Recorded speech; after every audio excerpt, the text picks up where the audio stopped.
angibingelele kunina abasakazi nonke ukufana kwezindlela kuleka amakhosini akethu asendulo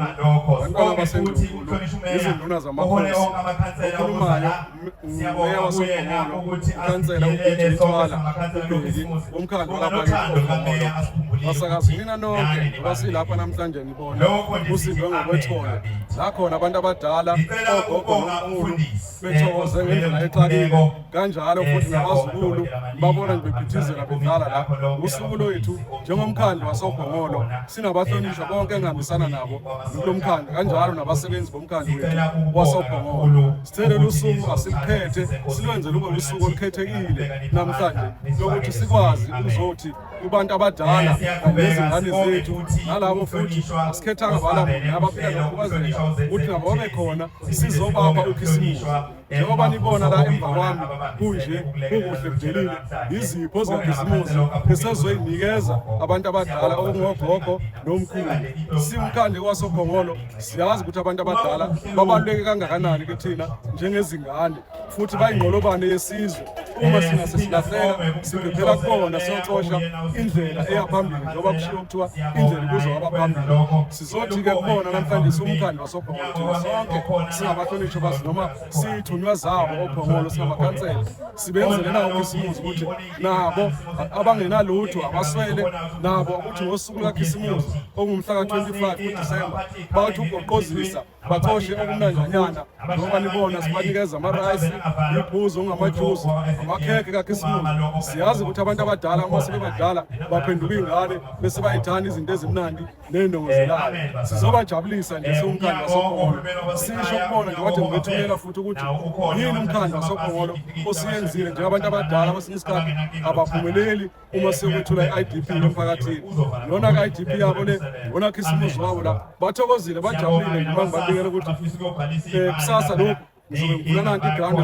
esikulo la emva kwethu elakhiwe njalo yiwo lo mkhandlu futhi ngelanga elandelayo siyobe sivula ama-creche nokuthi nje into esiyenzile nanokuthi inkece zabo sisayiphethe kahle ngoba nibona la eceleni kwami nayo uhlalo uMPEC obukayo ukuthi imali yomkhandlu sisayisebenzisa kahle kimina nonke basakazi nomphakathi wonke waseGomolo imali yomkhandlu asikayehlisi nomlenze ingakho nje zolo lokhu auditor general usinikeze umcwaningo othi sithole umbono uthi unqualified osho ukuthi akukho esikhwabanisile esikwenze sangaba nayo incazelo yakhona siphokophelele ekutheni ke sithole lokho kuthiwa yi-clean audit ongenalutho nakancane ongenagcobho lokhu kunezintwana ezincane okufanele siyilungise nazo hayi ukuthi yingoba kungabonakali yingoba banemibuzo kusesikhathi kuyeshaya isikhathi usingakakwazi ukuyiphendula kodwa nje inkece yomphakathi engingabakho kwentela sisayiphethe ngendlela efanele nenhle ingakho somkhandlu waseGomolo sithi abasethembe umphakathi wonke waseGomolo ekwenzeni kahle kubantu abadala ize izali kushiye nengane kodwa ingakasho ukuthi Zothi bonke abahlali baseGomolo bafisela ukhisimusi omuhle ungesiko gogo kuphela nonentokozo izilokothe ezinhle sengathi bangaphepha amaphoyisa ngibonile lapho mawuza lapho eGomolo kade ngisuka roadblock ngikuseni lapho ngeke senze khona imamgwaqo sinamaphoyisa onke silungiselela ukuthi ozoGomolo akazazi indaba zakhe oPhongolo ufutha ngihamba ngenyawo siyakufuthisa ukuthi uphephile yini ngoba uzodla amanzi amponjana besongena emgwaqeni izimoto zikulimala angisaphathi ke mawuse usebenzisa umgwaqo ushayela ufuna wazi ukuthi uzoPhongolo uyazazi indaba zakho ngoba ungazazi uzolala ubaliwe sithi ke egebengwini uPhongolo akuyona indaba yokudlalela kulama holiday kalonyaka awufuna ukudlala ngogebengu uhambe uyodlala kwenye indawo ayithina uPhongolo ngibonge kakhulu umsakazi Musa wonke kampeni ye-GBV lapho nanoma sesibuya kithi ngamakhansela futhi umlayezo wakho udlulisa kuzakhameza sonke asenzanga kahle ngoba kusihlaba leso esibheka kubantu besifazane basakazi mina nonke izothi siseyinyaweni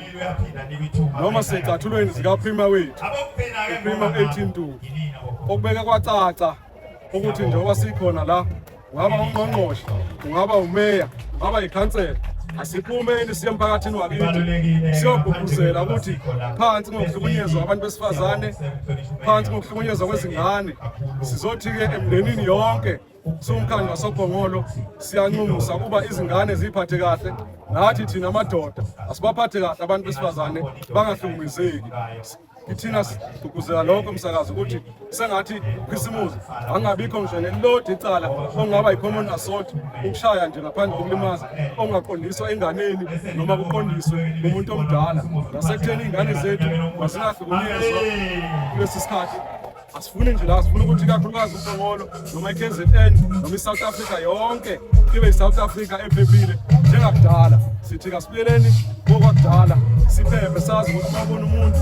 ubona umuntu awubona isilwane. Ingane uma ibona ubaba yazi ukuthi ubona ubaba ngempela ngibona umalume, ayikaboni umuntu ozoyihlukumeza emva kwesikhathi. Mhlawumbe bakumeya kafushane njengoba sikubona uKhisimusi wabantu abadala kunabantwana mhlawumbe abahlukumeza bona abantu abadala ukuthi babakhuphe imali yempesheni. Umyalezo wakho ngathi amaholweni nabo sebebuyile emakhaya abanye abangekali khona. Mhlawumbe kungathini umyalezo ovele kubona ukuhlukumeza abantu abadala mhlawumbe bebakhuphe imali zempesheni? Egameni lomkhandlu wasoGongolo njengomholi nomeya womkhandlu wasoGongolo nabahlonishwa bonke engihambisana nabo amakhansela, ngizothi asikhuthazi ezinganeni zethu ngoba zingane zethu lezi ehlukumeza omama bethu ekutheni babebuya kohola bese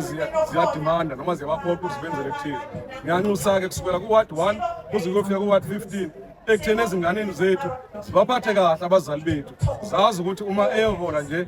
akaholeli yena ukuthi amnike imali yokuthi ayokwenza okufiswa nguye, kodwa uholela ekutheni akwazi ukuzondla, athole lokho okuncane ukuthi uma ephatha i-BP ngaphambi kokuba aphuza amaphilisi kufanele kube khona azokudla ukuze kube khona esiswini uma kuhlala iphilisi lingahlali ethunjini. Ezinganeni zethu zonke ngiyanxusa njengomkhandlu ngithi phansi ngokuhlukunyezwa kwabantu abadala, phansi ngokuhlukunyezwa kwezingane okungabashana bethu, okungabazukulu bethu. Asiphela asifuni nokuzwa nje, sihambisana namaphoyisa nje banibonile, sihambisana namasotsha lapha ngethathe khona ukuzoqhuba